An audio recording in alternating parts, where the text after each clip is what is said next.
odjeknula zvona sa starih dečana. Ovo je zemlja Lazara i Stefana, a ti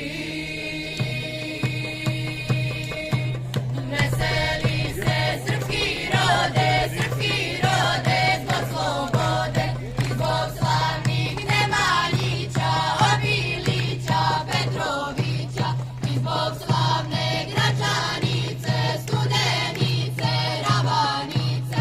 Nek se srpski barjak vije od Prizrena do Rumije. Ovdje su grobovi slavnih predaka, što odbraniše svetu vjeru od Turaka. A ti